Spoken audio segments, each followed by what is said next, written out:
तो प्रश्न उठे आगुरी एते रोग नथिला एबे घरे घरे gastric diabetes joint pain rheumatism arthritis spondylitis sciatica gouts एभली रोग कहीं व्यापी हार्ट प्रोब्लेम घरे घरे व्यापी कारण आम शरीर भीतर को प्रत्येक दिन विषाक्त पदार्थ मान प्रवेश करुच्चे विषाक्त पदार्थ को सफा करने प्रणाली को आम कहूँ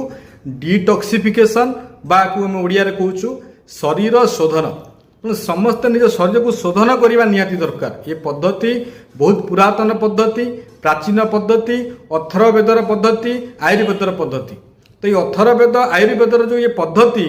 शरीर शोधन ये शोधन बहुत आगुरी थिला मुनि ऋषि माने ये पद्धति को आपणाऊले जो से निरोग जीवन यापन करुले तो बर्तमान मो समस्त भाई मान भौणी मान अनुरोध करी आपण मैंने प्रथमे जो मान शरीर अच्छी से शरीर शोधन कौन कहीं शरीर शोधन करने द्वारा की लाभ विषय जानवा निहाती आवश्यक।